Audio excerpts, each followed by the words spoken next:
Okay, so I just want to start by saying that I'm originally from Trinidad and Tobago in the Caribbean. So Trinidad is a Caribbean island. And I have to tell you all this because people say they missed the first part of my talk trying to guess where I'm from. So now you know I'm from Trinidad, I have your full attention. I also want to thank you for being part of the first adaptive experiment. So instead of just my title slide, I said, why don't I tell you what the whole talk is about? So the title of the talk is self-explanatory. I hope to show you how I'm using adaptive experimentation to design real-world systems for education and health. And here's the key problem. It's too difficult to run rigorous real-world experiments with the scale and speed to improve technology. And the approach here is AI-driven adaptive experimentation. So where would experimentation be useful? We all care about AI for social good. And there are three areas I've worked in. In education and lifelong learning, AI is hurting learning for many students, but it could be helping. In mental health, we have huge problems with 1 in 5 people experiencing a mental health challenge. But you've heard about all the horror stories about AI. How do we design AI so it actually improves people's ability to manage negative emotions?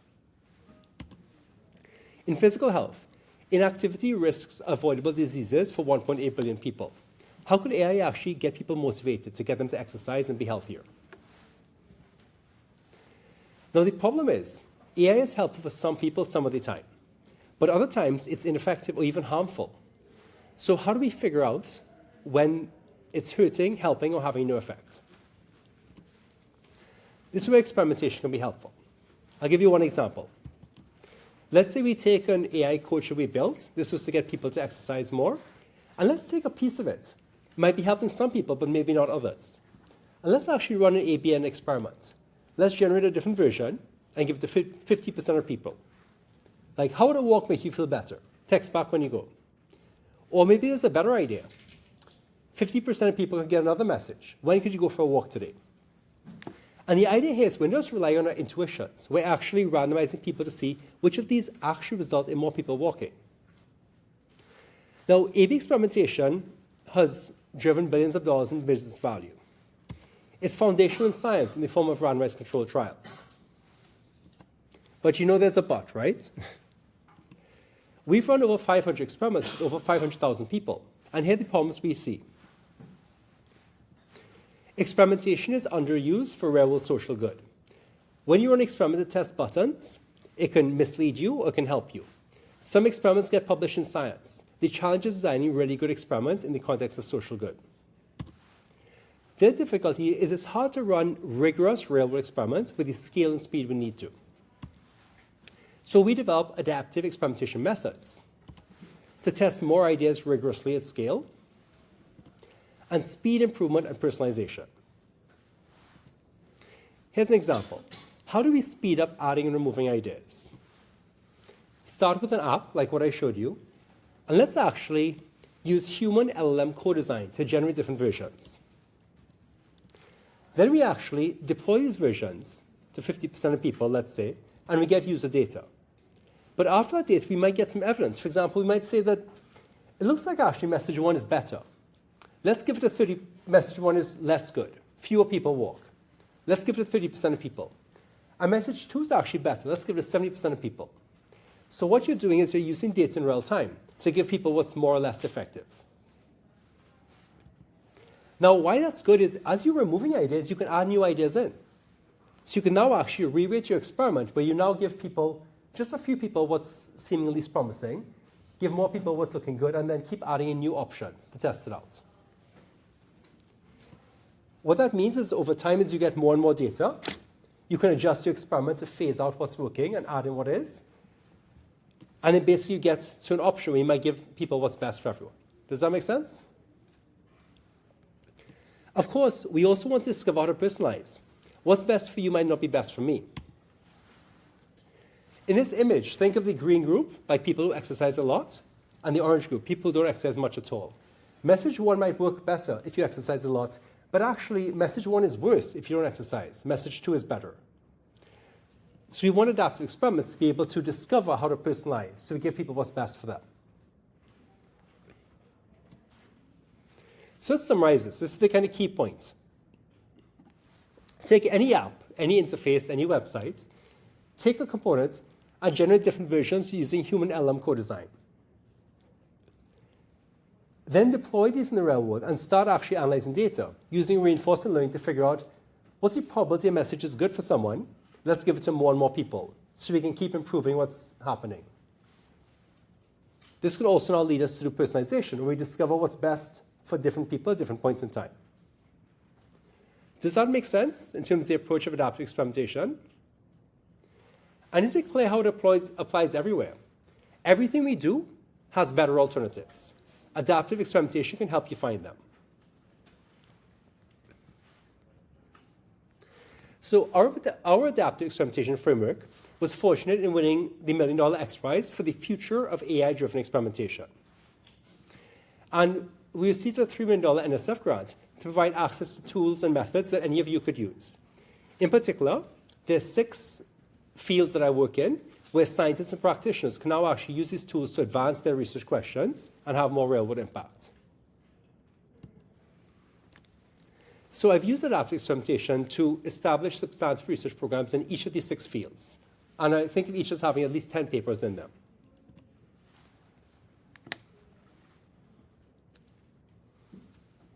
So human-computer interaction, design technology for people. AI in the sense of interfaces for using LLMs and Gen AI. AI in the sense of novel reinforcement learning algorithms that will analyze data in real time. Statistics, coming up with new analyses for these kind of adaptive experimentation methods. And combining computer science with health and computer science with education. So I think of myself in working in all of these. But if you have to pigeonhole me, you can just choose your favorite. So to sum up the talk so far, I spent a while explaining the problem and the approach, trying to speed up running experiments to have impact using adaptive experimentation. In the first part of the talk, I'll talk about generating, testing, and improving interventions using examples from education. I explain how we can do human LLM co-design more effectively, and how we can actually test and improve educational interactions using adaptive experiments. I'll then give examples of personalizing interventions in health, how we can use LLMs to personalize mental well-being stories, and then actually personalize messages for exercise using adaptive experiments. Although I give you examples in education and health, I chose these because each of these connects to 6 papers in the different fields I mentioned. So they might be in education and health, but they all correspond to papers in human-computer interaction, developing new algorithms, and other areas. So let's start on this part.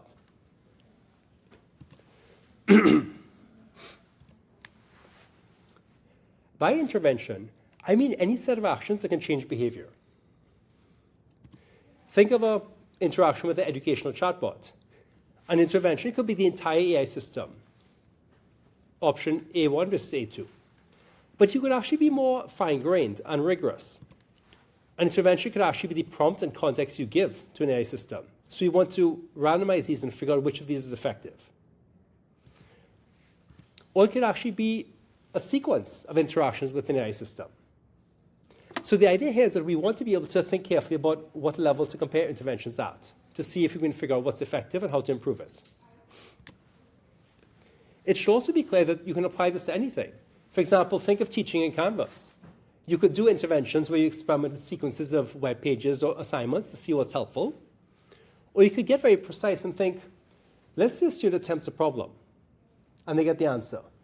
If you were there with them, what would you say to them at that moment in time? That's an intervention. What explanation would you give them? And how do you figure out if that was actually the best option? So one of our contributions was a system we published at CHI, Computer-Human Interaction, and it was a system to allow anyone to go into Canvas and actually test out different ways of explaining concepts and communicating to students. Now, the system also allowed us to gather contributions from students, not just instructors. So you've got instructor ideas, and now how do we get ideas from students? So I developed a theory of learning which showed that telling students to explain why an answer is correct could actually help them learn. maybe even more than you telling them why. So the idea is that when a student has to explain why an answer is correct, they go beyond memorization to understanding what's the key principle. So we told students to explain why the answer was correct. And then we took the explanation, and if it vetted it according to some criteria, and the student thought it'd be helpful to other people, we could then actually add it to the pool. So we have a method now of increasing the size of our experiment. Of course, we can also elicit ideas from LLMs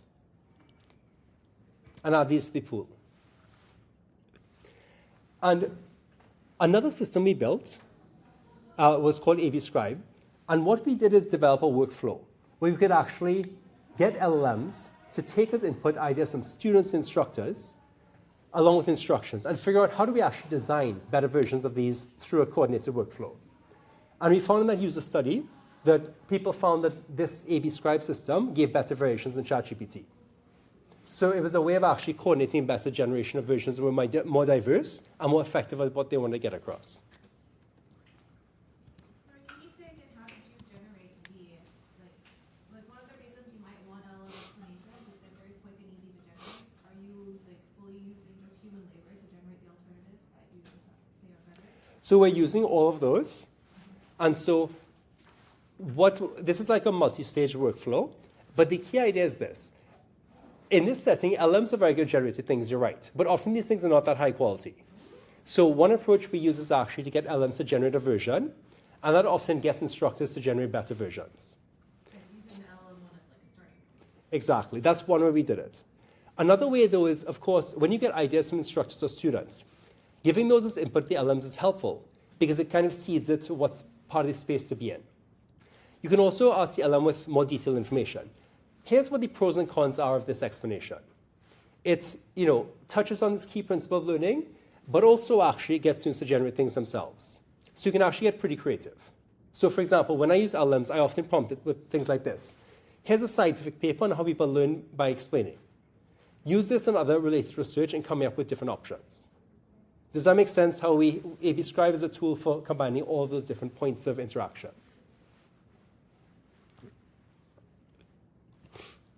Okay, so now we have this setting, right? We've got a good method for continually adding explanations. But how do we actually now remove them in real time so we get the best options?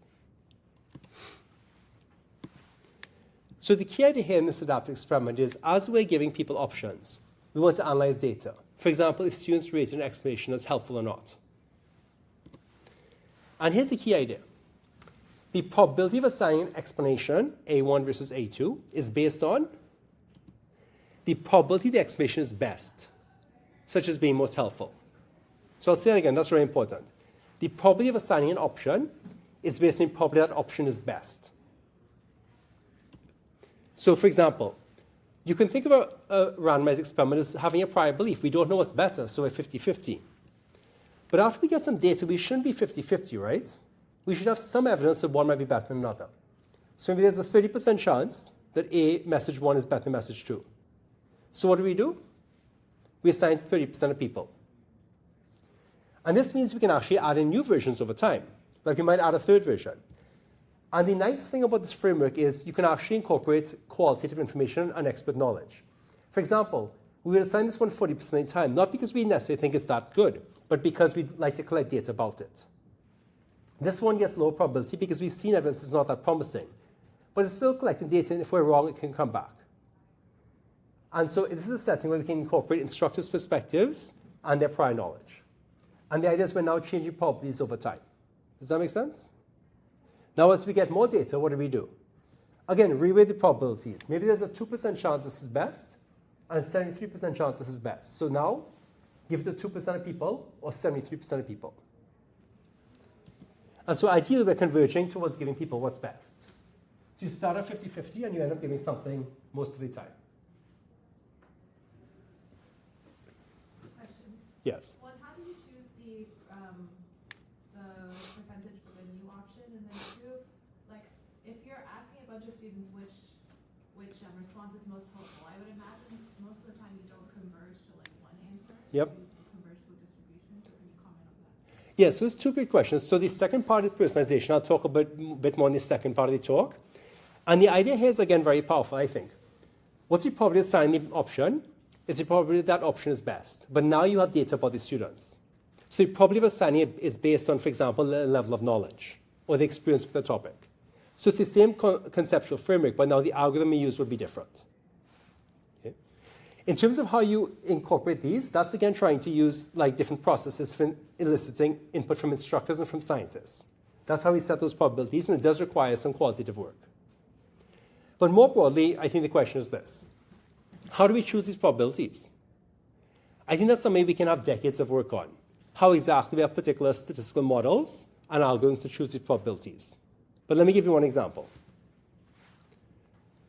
Just checking, is this overall framework clear to everyone? Because this is kind of foundational for the talk. Probability of assigning an option is based on probability that option is best. And it allows you to keep exploring new options, but also take what you're doing and putting it into practice.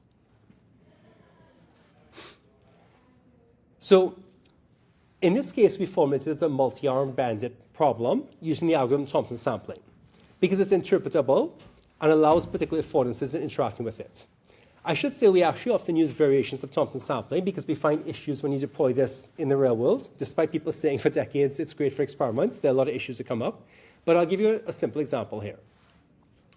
So in a multi-arm bandit problem, right, you have a set of actions, in this case arms, like assign intervention A1 or A2 to a participant. For example, exclamation A1 or A2. And you're measuring the reward, the thing you want to maximize, or the outcome, like whether the participant rated exclamation is helpful or not. Now, what's your objective? You want to maximize the total reward across all participants. And here's an algorithm that aims to do that. The key idea of Thompson sampling is this. Let's assign actions proportional to the posterior probability of being the highest reward given the data so far. So again, 50-50 or 30-70, there's a 30% chance this is the best option given the data so far. So I'll just go through this quickly. But when you run Thompson sampling, you're going to work from a prior belief. So each explanation has a prior distribution that summarizes the evidence about its success. So you might use a beta distribution where the parameters are a number of successes, a number of failures. So think of this intuitively like this. Exclamation 1, if it was something like beta 1, 1, that would be uniform. It would say, I have no idea what the probability is that someone else thinks is helpful. It could be 0.2 to 0.8, so we're unsure. If exclamation 2 had a beta like 8 and 2, it would mean I've seen 8 thumbs up on this exclamation and 2 thumbs down. So basically, these beta distributions, in a very intuitive way, using conjugacy, capture the evidence that something is effective based on how many times it's been successful or not. So by using the Bernoulli reward, we get conjugacy here. And so with Thompson sampling now, you draw samples from the model parameters, in this case, a random sample from each arm's posterior, and you assign the arm whose sample is highest. And now you get to update your posterior. After observing the outcome, update the success failure counts for the selected arm. So we can always come back to this later, but the key idea is this. It's a beta Bernoulli distribution that captures for every explanation how confident you are that it's going to have a high success rate. And by running Thompson sampling this way, you're approximating that arms are sampled based on the probability that they're the best option. So we deployed Thompson sampling in an interpretable system in Canvas. You all could have used this if you're part of our study. So 3 instructors at Harvard use this. So what's interesting is this is running in their course. And while it's running, they don't have to analyze data, but they can monitor what's happening. So exclamation 1 against 2, the probability might be 0.23 versus 0.77. They can see how it's based on the student rating so far, 7.26 versus 7.48, or the number of students, 46 versus 56. And so we found that actually this was quite effective because instructors were able to actually test more than one option. Instead of just having to decide that I think this is the best, let's give it 100% of students, they could actually run this in real time. And in particular, they found it helpful because it would give students answers that are more helpful. So when early people give data, it actually helps improve the experience of later students.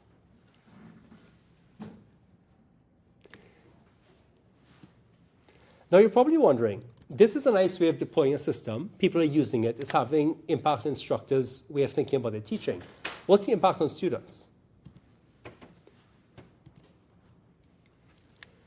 So we did a separate randomized experiment. We want to compare the control against the adaptive experiment. So what we're doing here is measuring learning gain as a rigorous pre to post test. So before they come in, we measure, give them prompts to assess what they understand. In this context, it was statistics and math. Can they actually solve particular problems? Then we have them go through the intervention, control or adaptive experiment. And then we actually assess that again and see if there's a movement. How much did they actually learn quantifiably? This is the kind of thing we'd love to do in classes, but we often don't. So what you see actually is that there's a 12% increase in learning when you run the adaptive experiment compared to control, which is just 3%. So the idea is when you select these explanations by running the experiment on what people find helpful, you're able to find explanations that are most effective in helping people learn. So you might not think, well, is this too limited? It's just about explanations. Well, one thing I would say is actually explanations are pretty broad. Almost every communication you say to someone is an explanation. And also, you'd actually be surprised at how much you can achieve by doing rigorous experiments on things that are small. Here's an example. What if you explain to someone how to manage stress? So think of yourself as a student before the first test you ever took. Think of how scared you were, shaking with anxiety. And now you say things to yourself, I'm going to be fine, calm down. How effective are those things? Well, one line of work we did was actually based on theories of helping people see the positive in stress. So we ran dozens of experiments, but here's an example of what was effective. Being stressed during an exam could actually help you do better. Recent research suggests feeling anxious during a test can make you more alert and help you work harder. How will you use this during your test? So what's the impact of that message going to be? It was just a couple of minutes long, and it's telling people something kind of counterintuitive, right? Actually, this boosts grades from a 76% to an 80%, from a B to an A- at Toronto. Now, here's what's interesting about this. We tend to think that to have big effects, you've got to have big interventions. How long would a student study to boost their grade by 4%? Would it be like a week, 2 weeks, hours? The thing is, when you are doing an experiment, it forces you to think of the most effective, the most efficient mechanism. And the idea here is this. When you help someone recognize that stress isn't necessarily hurting them, instead of trying to eliminate stress, they're able to actually accept it and channel it to be helpful. So instead of actually worrying about stress, they're actually learning or they're performing. And I think what's powerful here is when you teach someone something like this, it can affect every minute that they're acting. Every time they're studying, then they're thinking, they're interacting. These kind of meta-level principles can actually have a pretty profound effect on people's learning. Does that make sense? I think this is almost the gold standard for when we're doing interventions to figure out what's the most efficient, impactful thing, because it hits on exactly what's the psychological nerve you need to help people with.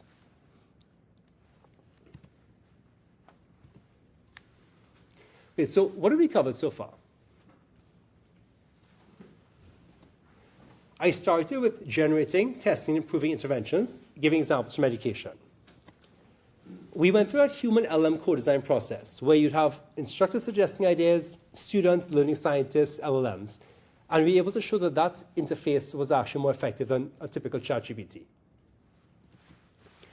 I then gave examples of testing and improving educational interactions, such as explanations. And by using adaptive experimentation, this multi-arm-bounded algorithm, we're actually able to identify explanations that help learning significantly in a real course in Canvas, and also apply that methodology to figuring out how do we explain to people how to manage stress, which boosted grades from a 76 to an 80%. So let's move on to think, how do we now go beyond that to personalizing interventions, such as in health? I'll start with LM personalized mental well-being stories.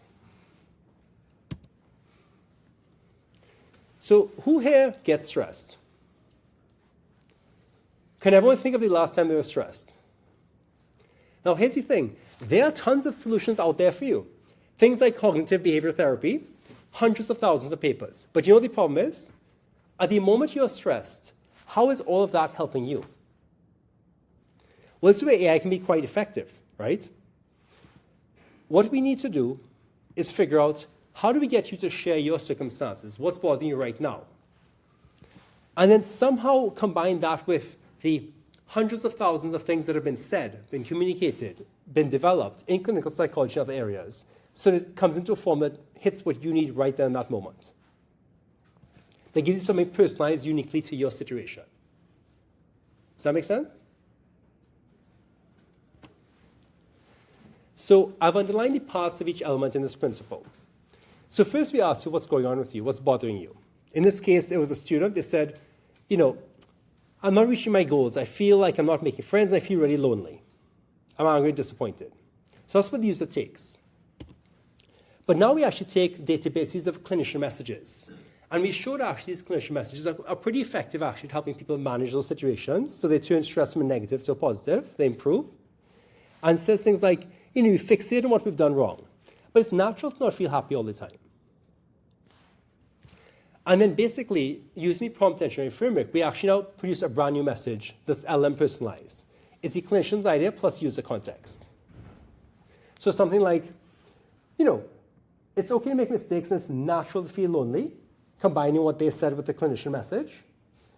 And what can you say to yourself in moments of self-disapproval or disappointment? Does it make sense to people how we take a user's context, take things that have been shown to work in other contexts, and use AI to bring them together in a particular way?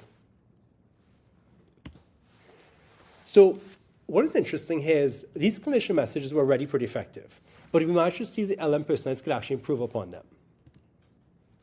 So users reported greater reduction in belief in negative thoughts. In particular, clearer principles, better solutions, and they intended to engage with these more in the future.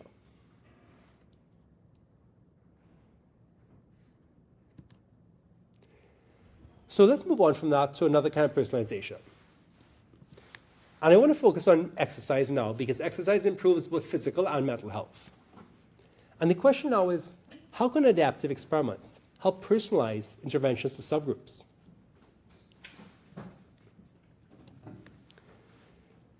So in this setting, we're looking at actually getting people to exercise more. It's a miracle drug. It can help everyone live longer and healthier, but we always don't do it as much as we could. But we also focused on people with diabetes and depression. And over a 6-month period, we send them daily messages to coach them to walk more steps. So think about it. If you were designing this, what are different interventions or messages to different people? Do you emphasize benefit, like saying, doing more physical activity can help reduce the feelings of fatigue? Or is it self-efficacy? You haven't made changes to improve your health before, you can do it again. Now the question is, which of these will work well for people who are high activity, exercise a lot, versus low activity? Now, a common approach is that you think really hard, and you decide, this is going to work well for these people. But the problem with that is that you may or may not be correct, but often you can't actually assess that. So what's important here is we design messages that might be better for different people, but we actually deploy them and experiment to see what's actually happening in this particular context. So I want to first show you the kind of data we can get. This is a lot of data at once, so I'll give you a second to just absorb it.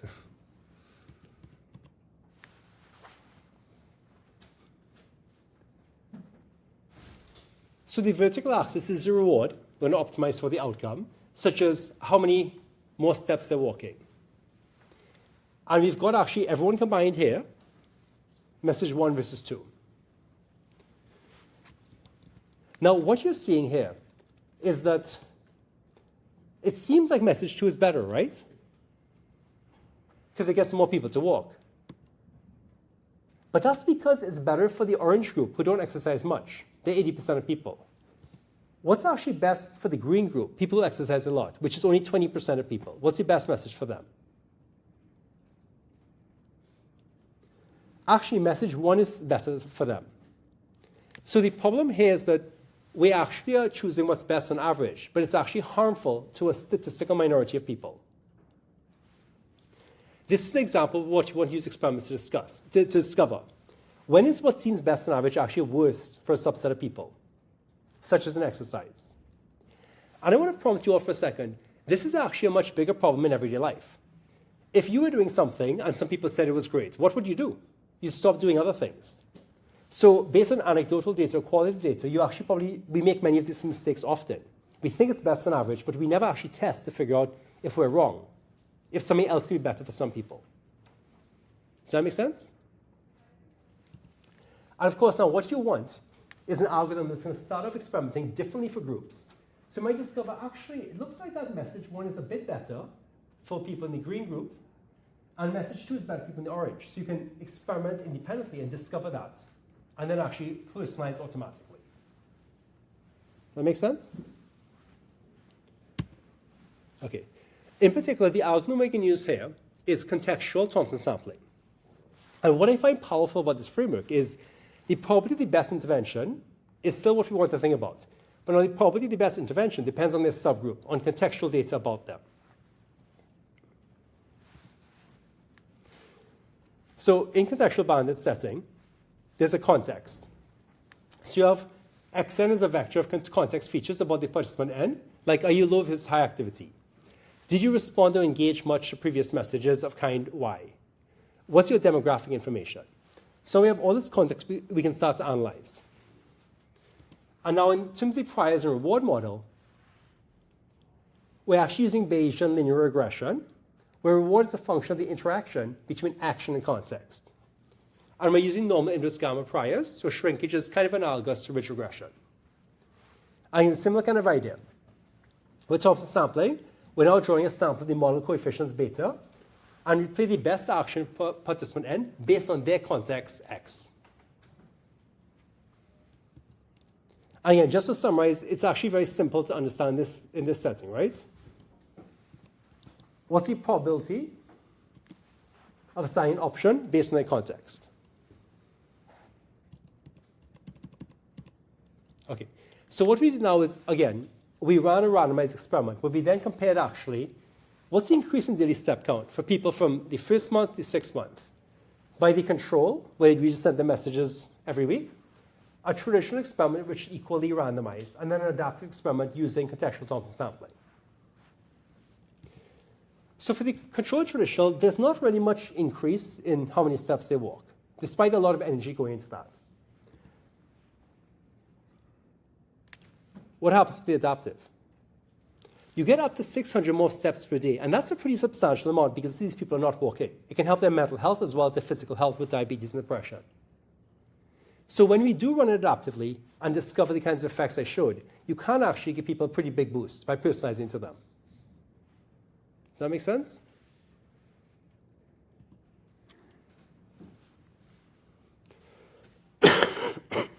So I gave 2 examples how we can personalize interventions in the context of health. And these apply broadly. One is thinking about how to use LMs to basically take what you're going through, take existing concepts and ideas, and then figure out how to personalize that to be in the right form that you would see.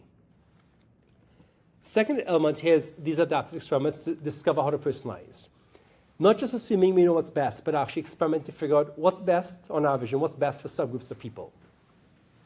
And that's where the adaptation is powerful, because you might think something's better, you can give it to more people, but you're still actually experimenting a bit to discover where you might be wrong, where you might be missing something, and where you could actually be harming some people.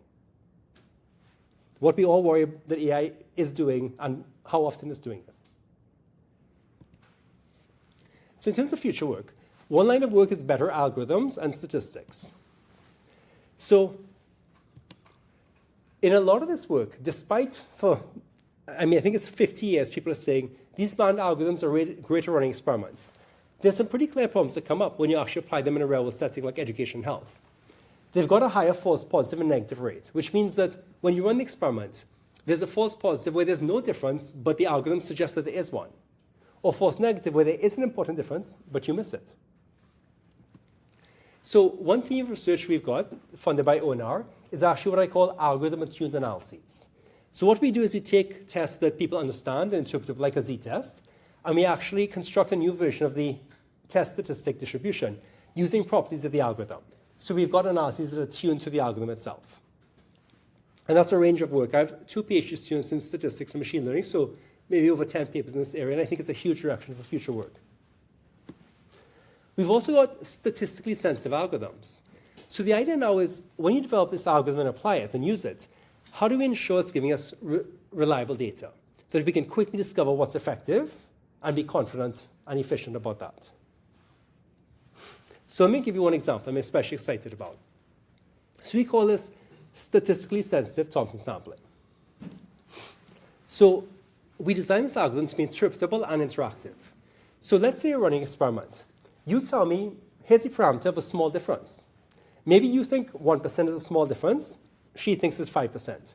What that means is that if the difference is small, the algorithm will actually operate more like a traditional experiment, assign equally so we can maximize being able to detect differences. And what's good about that is when the reward is small or just negligible, we actually get good results. We can efficiently discover what's present, what's not. But of course, now when the difference in arms is big, well, then we'll just actually maximize reward like Thompson sampling would classically do. Does that make sense? Now, here's an example of the results we got. When we combined statistically sensitive Thompson sampling with also the algorithm and tune test we developed, your reward can go up, which is great. Compared to a traditional experiment, you get 54.1 versus 46.7. But also your samples go down. So the number of participants needed to complete the experiment for a fixed power goes from 1,500 to 1,120. Now, this is really exciting for a couple of reasons. When you do an adaptive experiment, often you have to trade off. When you do an adaptive experiment, you stop the experiment early, right? You kind of stop collecting data. So normally, actually, you either get reward or you get more efficiency. This is us showing an example where actually, with the right algorithm and the right test, we can actually get the best of both worlds. So in this setting, it just doesn't make sense to run traditional experiments anymore. You can use these adaptive versions. It's just one example of a range of work. Now, what's exciting here is that we actually got a grant to generalize this approach to beyond the social sciences to actually natural and biological sciences.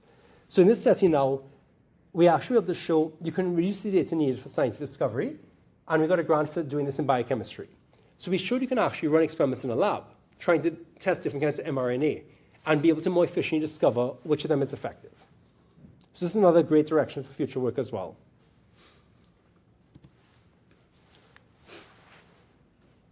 So another element here is experimentation for prompt engineering and more complex AI actions. So I chose examples that were easy to understand, right, these messages. But actually, there's a range of complex actions you can test within an AI system. You can compare entire systems, you can compare parameters, and so on. Especially prompt and context engineering. People think these things might go out of style, but is that ever going to happen? Every time someone interacts with an AI, there's implicit prompt. That's version 1. But we often don't test version 2 or 3. And most importantly, we don't test it after we deploy. You can do all the experimentation you want in the world and then deploy something, but then the world has changed.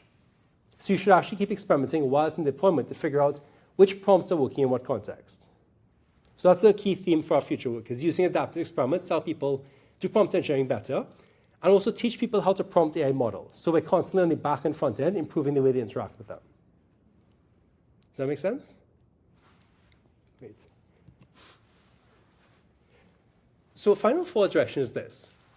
I shared these interventions that were effective, right? We can help people be healthier, to be happier, to learn more. But how do we get these out of the world? We helped 500,000 people, but we could have helped 100 million. A key avenue for that is social media. Sadly, what is on social media most of the time right now is not the most valuable things in the world.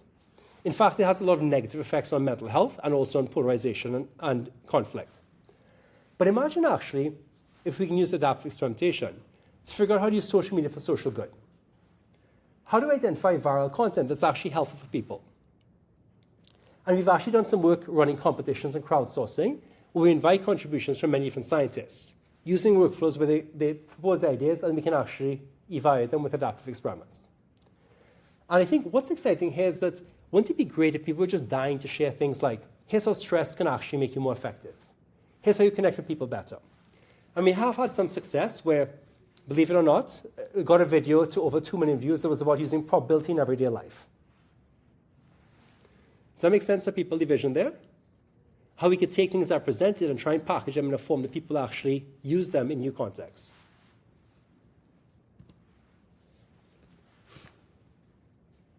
Great, so before I summarize, I want to give you all a prompt based on my research. What you all find most interesting about this? If you had to tell someone else, what's the key thing you took away from this talk? So think about that as I walk through.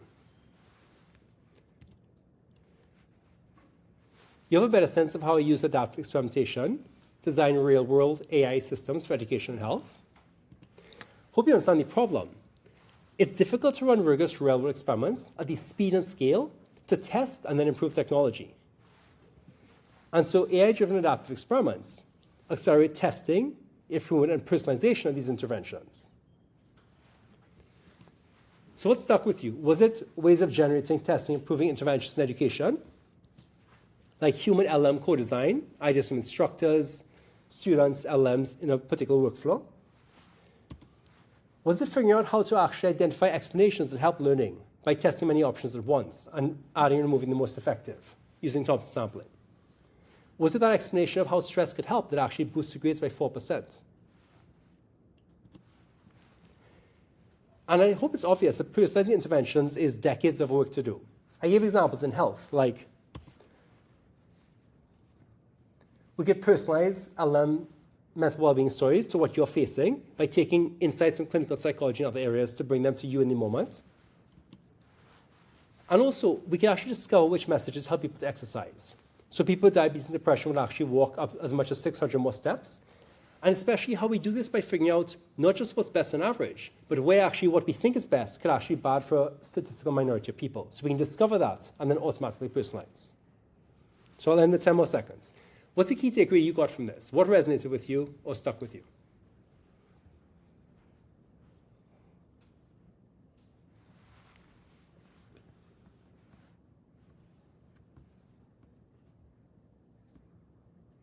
All right, well, thanks for your attention.